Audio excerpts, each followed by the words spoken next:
संवाद आम ओडिशा पक्षरु चौद्वार बाणीपदा स्थित उत्कल इंटरनेशनल स्कूल रे राज्य स्तरीय वार्षिक प्रतियोगिता अनुष्ठित।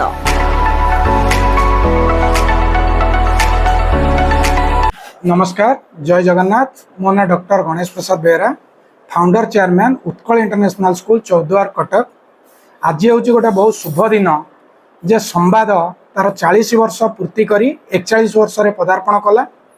विशेषकर संवादर जे फाउंडर सौम्यरंजन पट्टनायक से होचंती आम ओडिशा जाति एवं ओडिशा समाज पाई गोटे आदर्श पुरुष एवं विशेषकर बहुत लोक तांको जीवन में बहुत उन्नति करछंती, किंतु सौम्यरंजन पट्टनायक जड़े एभली व्यक्ति जे कि 3टी सदन लोकसभा, राज्यसभा एवं विधानसभा मेंबर होइछंती एवं जड़े ज्ञानी गुणी लोक जे कि बनारस हिंदू यूनिवर्सिटी रु तांकर शिक्षागत योग्यता पूर्ण करछंती एवं 77 वर्ष बयस रे पदार्पण करथिले मध्य से केबे ओडिया जाति बा ओडिया समाज रो सेवा करिया पई थकी जाई नांती एवं सही संवाद परिवार तरफ रु गोटे सुकरपलना बा गोटे बहुत बड़ योगदान जे पिला मानक मध्यरे किछि कंपटीशन करिवा, जेमती आज प्रथम श्रेणी रु पंचम श्रेणी पिलांक पई चित्रांकन, षष्ठ सप्तम अष्टम श्रेणी रो पिलांक पई हस्ताक्षर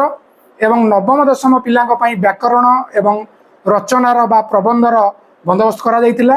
एवं विशेष धन्यवाद देबु सुब्रत सामल सार को जे चौद्वार मुख्य अच्छा संवाद परिवार तांकरी आनुकूल्य रे आज उत्कल इंटरनेशनल स्कूल परिसर रे एई कंपटीशन करा जायतिला एवं विभिन्न अंचलर 160 रु ऊर्ध्व पिला एथरे भाग नैथिले एवं परिवार तरफ संवाद परिवार तरफ पिला मानक पुरस्कृत करा जायतिला एवं जो पिला माने एथरे भाग नैथिले सेमानंकु आउरी उत्साहित करिया पई उत्कल इंटरनेशनल स्कूल एवं संवाद परिवार तरफ गोटे गोटे कंपटीशन सर्टिफिकेट मध्य मिलिथिला एवं यही अवसर में आमे प्रभु जगन्नाथ पाखरे प्रार्थना करूँ जे सौम्यरंजन पट्टनायक सार को आउ दीर्घायु करंतु, निरोग्य रखंतु एवं से सबुबले एमती ओडिया साहित्य, ओडिया समाज एवं ओडिया भाषा प्रति तांकर एमती अवदान रहू। चित्रांकन, प्रबंध, भाषा ज्ञान और हस्ताक्षर को नहीं सारा राज्य रे विभिन्न स्कूल रो छात्र छात्री को नहीं प्रतियोगिता होइथिबा बेले चौद्वार रे उत्कल इंटरनेशनल स्कूल रे एही प्रतियोगिता होई जाईछि। चौद्वार अंचल 20 रु ऊर्ध्व स्कूल 149 पिला प्रतियोगिता रे भाग लेथिले। 3टी विभाग रे सफल होइथिबा प्रथम, द्वितीय और तृतीय टॉपर को संवाद पक्षरु मानपत्र दे संबर्धित करा जायथिला।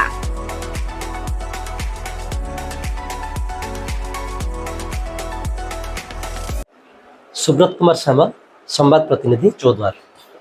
देखंतु प्रतिवर्ष भली संवाद परिवार तरफ राज्यर समस्त विद्यालय छात्र छात्री मान जो प्रतियोगिता हुए आज चौद्वार सहर प्राय 20 रु ऊर्ध्व विद्यालय छात्र छात्री माने आज उत्कल इंटरनेशनल स्कूल रे विभिन्न विभाग रे परीक्षा देइछंती। देखंतु ये जो 3टी विभाग रे आमे संवाद परिवार तरफ कंपटीशन कर जाउची, यार मुख्य उद्देश्य रहउची समाज कल्याण।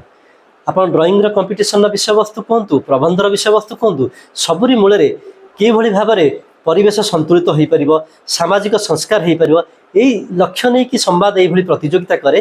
तेणु निश्चित भाव में यही कंपटीशन में भाग नेला छात्र छात्री मन भितर सामाजिक कल्याण मनोभाव आसीबो। एवं गोटे खुशीर कथा कहबी, गत वर्ष यही उत्कल इंटरनेशनल स्कूल में सेंटर होइतिला एवं एठारे कृतित्व अर्जन करथिबा जे प्रथम स्थान अधिकार करथिले सरस्वती शिशु विद्या मंदिर चौद्वार जन छात्री से ओडिया हस्ताक्षर प्रथम स्थान अधिकार करथिले एवं से सारा राज्य रे द्वितीय स्थान अधिकार करी पुरस्कृत पाइथिले। यह चौद्वार पर एक गौरवर विषय थिला एवं आशा करछु ये गौरव मध्य पुणी थरे ए वर्ष चौद्वार को फेरु।